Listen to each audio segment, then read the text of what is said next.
Hello. This week you are going to be reading an article called The Free Speech Debate is a Trap. This will be the last of the three articles that we read on free speech and censorship as a class. Next week, you'll begin your essay on the topic, and you'll notice that all of the précis assignments that you've written may either become evidence that you include in the body of your own essay, where you weigh in on your opinion on the topic, or they may become a sort of staging ground from which you construct your they say, I say argument.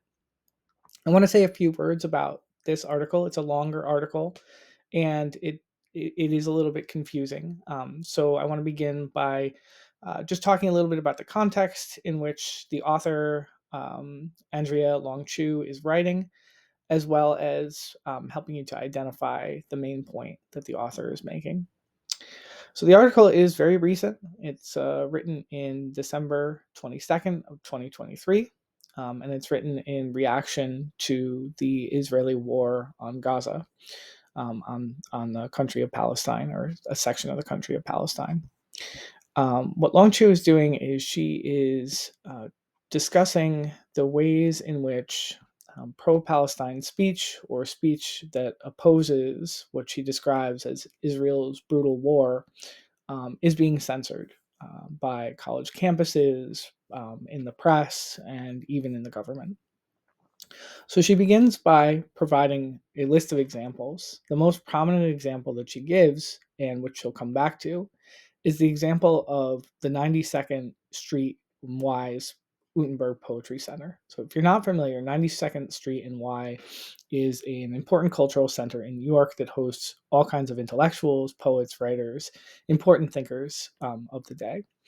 And she begins by describing the fact that she had an appearance canceled, and that other authors had appearance canceled at this cultural center as a result of their signing of a letter, right, that condemned the war on Gaza. She goes on to give a series of other examples, including an actress and student groups on college campuses that are having their free speech shut down. But her thesis, or her main point, doesn't come until the end of the second page, when she writes, "Now it's true, a left that supports the deplatforming of transphobes but opposes the deplatforming of anti-Zionists cannot justify itself by appealing to free speech, nor should it. For the liberal, freedom of speech is a deliberately empty principle. It allows a liberal institution to mediate peacefully between differing political views without any apparent reference to the content of those views, all the while promoting its own views under the quiet banner of neutrality. The left can do better. In fact, the current political moment provides the left with an opportunity to clarify its often poorly articulated position in the so-called culture wars, namely that freedom of speech is a crucial public utility in a democratic society, but is not the soul of justice, and that to install it as such eclipses the ultimate and ultimately degrades the left's substantive values." So it's sort of these last couple of sentences here that state her main point of view. So all of this is complicated. So let me try to break it down a little bit. Essentially, she's saying that she's agreeing with Catholic Paula in some sense in this sentence here, where she says, listen, the left cannot call or cry or be upset about being censored if itself is involved in the censorship of other ideas, even if those ideas are right-wing ideas, right? Catholic Paula gives us that. This article begins by agreeing with that premise, but then takes it a step further and is making a distinction between liberals and people on the left. So you can think about the liberal as being maybe somebody more in the center, and somebody on the left being somebody who is even more invested in calls for equality and justice. And so the author says that for liberal institutions, they pretend that ideas are equal.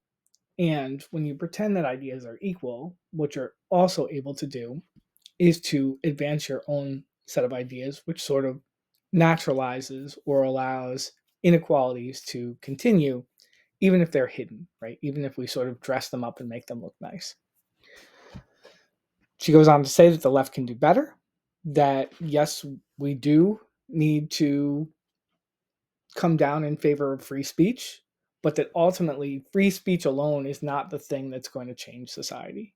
That the thing that's going to change society is, and she says it right here, is the left's substantive values. So being able to stake out and argue for and articulate what those values are and what makes them different from the center or the liberal center and from the right.